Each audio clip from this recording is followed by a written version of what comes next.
Shnotam Hayin, Liotam Hofshi, held at the twilight's last gleaming, whose broad stripes and... She's a fourth-generation life member who has been in Hadassah since she was a child living in New Orleans, Louisiana. Linda will now give the invocation. Healed soldiers on the battlefield and stood ready at the gateways of the hospital heliport to minister to the wounded. So what is BDS? Well, as I said, it really is a way for a movement to take tactics, legitimate tactics, away and try to make them work to delegitimize Israel and, of course, to challenge the very existence of the State of Israel. BDS stands for boycotts, divestments, and sanctions. And as I said, there are very legitimate tactics that we use called sanctions, as we're using legitimately against states like Iran and others. And this is a global movement to delegitimize Israel using these tactics to try to get other organizations, academic organizations, professional organizations, civil rights organizations to delegitimize Israel. So what can we do about it? Well, there are many things that we can do about it. Most importantly, we need to understand it. And yes, it's really outrageous. You're absolutely right. We have to understand it. We have to pay attention to it in our communities. And we have to be sure to let everyone know and hear our voices. So there are several things that we can do when we hear about it. Of course, UCLA is not the only academic institution that has had this happen, and many in California and lots of places where they've tried to do it and they have not been able to do it. There's another way that they're trying to delegitimize Israel is whenever a famous person, a musician, an artist, or whomever is going to appear and perform in Israel, this movement, this global movement, tries to do everything it can to keep those people from going to Israel. And you may have heard about Scarlett Johansson and how she spoke out when they tried to delegitimize the fact that she was supporting and speaking for SodaStream, which is an Israeli company. And you need to pay attention to these issues. They're very important, and we can't just think that they're going to go away because we're not paying attention to them. So you have a couple of good resources that I'm going to just mention to you and hope that you'll look at later. One is called How Can You Counter BDS? And among other things, you can, if you hear of anything going on in a professional association, you can get in touch with the Israel Action Network, which is also listed on, actually on the resources page. They are funded, the Israel Action Network is a collaboration funded by Federation and a collaboration with the JCPA. And they do a lot of work to publicize and work against these activities of delegitimization. Another thing you can do, very important, you can look at your children's and your grandchildren's textbooks.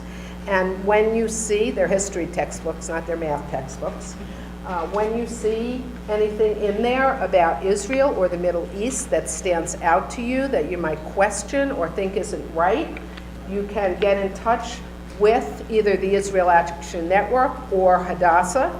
Hadassah has a program called Curriculum Watch, where we have academics who help to work with publishers to correct the mistakes that are made, and there are many, including maps of Israel and the Middle East, you can imagine, and they try very hard to work with them to correct them, and they're really very successful. So there are a couple of other things you can look at here. The last thing I'm just going to point out is that Hadassah has a few very important resources. One is the Email Action Network, and if you sign up for that, you will get emails telling you about all these things that you can do.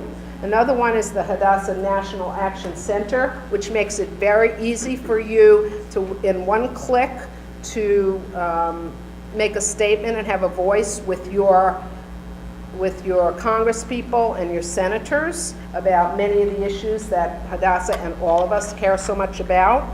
And again, the Israel Action Network email is on here as well. Hadassah started a program called Hadassah Leadership Fellows. 25 women from around the country were selected to participate, and it's a cohort of people who are supposed to rise and become probably next leaders in Hadassah, but very active in their community and very proactive in their community on Jewish and Israel issues. And so the program is 2 years long. I think they're actually recruiting for the next cohort, if anyone's interested. It's a 2-year commitment. You actually get to go on a couple of amazing trips. One is to Washington, D.C. for advocacy, and one is to Israel. We went to Israel together. It was amazing to be there with women leaders from different industries, and we visited and engaged with all the Hadassah leaders in Israel and visited all their community and philanthropic projects. So it was unbelievable to see the reach that Hadassah has really in Israel in terms of medical and education projects, and also the advocacy they're doing both in Israel and in the U.S. to support Israel and the Jewish community here. So they've brought these 25 women together, and the idea is that we're going to work together to create new projects for Hadassah. And to give you an example, the group that I'm working with, we're going to create a relationship between Hadassah Hospital in Jerusalem and Mount Sinai Hospital in New York, and work together on a project involving identifying victims of human trafficking in the hospital system in the U.S. So, and hopefully in Israel. So that's just an example of what we're doing. More to this side of the room, Young Today is an amazing camp and youth movement, and I have really exciting news that they are starting a day camp in Brooklyn. And it's going to be for younger kids, and it's all going to focus on Israel and Jewish-centered programming, and they're also doing year-round activities in Brooklyn as well. So it's a really... The developer of a brilliant smartphone app, Fight BDS, Rabbi Avi Schwartz, has taken on the challenge of helping us all. Now, what's the point of all this? The whole campaign of BDS mentioned before, boycott, divest, sanction, is really the following. It's not B for boycott, it's B for bully. It's not D for divest, it's D for destruction. It's not S for sanction, it's S for snuff out. They want to bully us, destroy us, and snuff us out. And it's our fault, not their fault. I'll say it again, it's our fault, not their fault. Because I expect the enemy to destroy us. But I don't expect us to help them out. And we help them out. For 30 years they've been doing this to us. And where have we been fighting back with social media, with articles, with rallies, with protests? We haven't been there. We let Israel sink. So now the wells have opened up. Anti-Semitism is around the world. We now feel what the Israeli Jews feel for the last 30 years. When the 1982 Lebanon war happened, we stepped aside. We said we can't help them. It's their problem, it's not ours. So we lost a whole generation of American Jews because it's their problem, not ours. And during the Gaza war, all of a sudden things woke up. All of a sudden all the Jews around the world, the French, the Moroccans, and everyone else, now feel it. The Americans too. Why? Because we didn't defend ourselves. And that's tonight's agenda, to defend yourself. But what you can do over here is the following. There's a BDS app that I made. You'll see over here, you can download it. It's called Fight BDS. In this BDS app, in your hand, you'll have all information you need about Israel, for Israel, and how to fight for Israel. When you have to argue with someone, you just immediately put on the video and you show them facts and figures. When you have to talk to someone, you just click on an article, facts and figures. Because facts and figures, no one can argue against. The last few months, I've been using this app with Nigerians, Africans, Europeans. And when they see it, they begin to say, well, wait a second, there's a different story. A Nigerian journalist told me the following, and I'll conclude with this. He said, you Jewish people, you talk among yourselves. You don't talk to us. You don't tell us your story. We have to start telling our story. And we can do it now. We can go on the internet, and Facebook, Twitter, and so forth, tell our story. Each one has a story to tell. We're here for 4,000 years. It's time for the world to accept us. Specifically at Brooklyn College, we have a group called SJP, Students for Justice in Palestine. And what they do is pretty much, first of all, they have nothing to do with justice for Palestinians. It's mostly anti-Israel propaganda. And unfortunately, the way they get people to be on their side is is through emotions, by showing them like dead babies or just dead people in general. And that makes people think, oh, maybe Israelis are bad, but they never get the full story. Unfortunately, they're also heavily affiliated with the BDS movement.